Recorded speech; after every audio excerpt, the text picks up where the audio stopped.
ஆண்டவராகிய இயேசு கிறிஸ்துவின் நாமத்தினாலே இந்த நாளிலே வாழ்த்துக்களை தெரிவித்துக் கொள்கிறேன். சந்தோஷமாக இருக்கீங்களா? மகிழ்ச்சியாக இருக்கீங்களா? இந்த நாளிலும் உங்களை சந்திக்கிறதுல மிகுந்த மகிழ்ச்சி அடைகிறேன். இந்த நாளில் நாங்கள் நம்முடைய கைடு செய்கிற பிரயாசங்களை ஆண்டவர் நிறைவாக்கி நமக்கு கொடுக்க போகிறார். உங்களுடைய பொருளாதாரத்தில் நிரம்பி வழிகிற ஒரு ஆசீர்வாதத்தை இன்றைக்கு நீங்கள் பார்க்க போகிறீங்க. வாசிக்கிறேன், கேளுங்க. நீதிமொழிகள் 3ஆம் அதிகாரம் 10ஆம் வசனம்.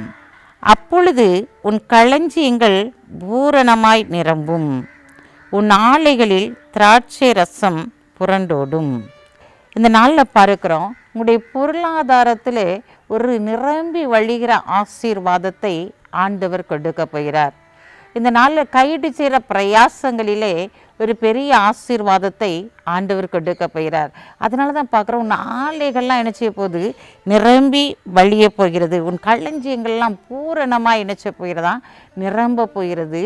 உன்னுடைய ஆலைகள்லாம் திராட்சை ரசத்தினால் இணைச்ச போது புரண்டோட போகிறது. ஆம் பிரியமான சகோதரனே, சகோதரியே, இந்த நாட்களில் நீ பொருளாதாரத்தில் ஒரு உயர்வை பெற்றுக்கொள்கிற நேரத்திற்குள்ளாக நீங்கள் கடந்து வந்திருக்கீங்க. உங்களுடைய தரித்திர நிலைமை மாறப்போகிறது. எதையெல்லாம் அழுது விதைத்திருக்கீங்களோ, எதையெல்லாம் கண்ணீர் சிந்தி விதைத்திருக்கீங்களோ, அதை கம்பீரமாய் அறுக்கிற ஒரு காலகட்டத்திற்குள்ளாய் கடந்து வந்திருக்கீங்க. வயல்வெளியில் இன்றைக்கி இந்த பட்டம் பார்த்தீங்கன்னா எல்லாருமே என்ன செஞ்சாங்க, நாற்று நட்ட பிறகு மழை வந்து அவ்வளோ என்ன செஞ்சுட்டு ஒன்றுமே இல்லாமல் அவ்வளோ அழிந்து போன ஒரு சூழ்நிலை. ஆனால் அவங்க எவ்வளோ கண்ணீர் வடிச்சிருப்பாங்க இல்லையா? இந்த நாளில் அவங்களுடைய வாழ்க்கையிலும் கூட ஆண்டவர் பொருளாதார ரீதியாக ஒரு ஆசீர்வாதத்தை கொடுக்க போகிறார். கவலைப்படாதீங்க. ஏன்னா உன் ஆலைகள் நிரம்பி வழிய போகிற ஒரு ஆசீர்வாதத்தை, உன் களஞ்சிகள் நிரப்பப்படுகிற ஆசீர்வாதத்தை ஆண்டவர் இன்றைக்கு உங்களுக்கு கொடுக்க போகிறார். ஏன்னா நீங்கள் காற்றையும் காண மாட்டீர்கள், மழையையும் பார்க்க மாட்டீர்கள், வாய்க்கால்கள் நிரப்பப்படும் என்று சொல்லி பார்க்கிறோம். பிரியமான சகோதரனே, சகோதரியே, என்னுடைய பொருளாதாரத்தில் ஒரு ஆசீர்வாதமே இல்லை அப்படின்னு சொல்லி நினைக்கிங்க இல்லையா?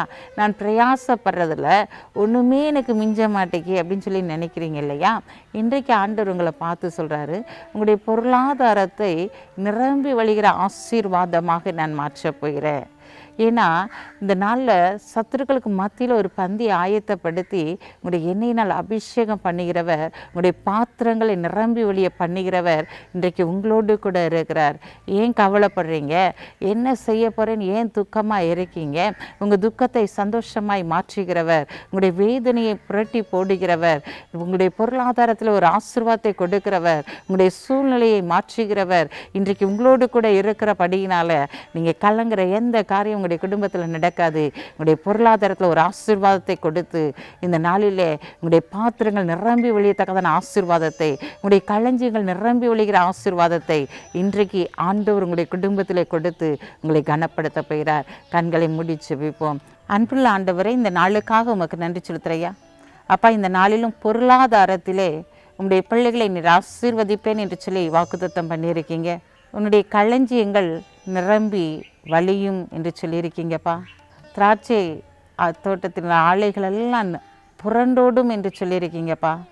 இந்த நாளில் தகப்பனே, அப்படிப்பட்ட ஆசீர்வாதத்தினால என்னுடைய பிள்ளைகளை நிரப்புங்க ஆண்டவரே. அப்படிப்பட்ட ஆசீர்வாதம், ஒரு பூரணமான ஆசீர்வாதத்தை கொடுத்து என்னுடைய பிள்ளைகளை நீர் கனப்படுத்த போகிறதற்காக உமக்கு நன்றி செலுத்துகிறோம். இவருடைய எல்லா நிலைமைகளும் மாறப்போகிறதற்காக உமக்கு நன்றி செலுத்துகிறோம். உங்கள் கரத்தில் தாழ்த்தி ஒப்பு கொடுக்குறோம். இயேசுவின் நாமத்தில் ஜெபிக்கிற நல்ல பிதாவே, ஆமீன்.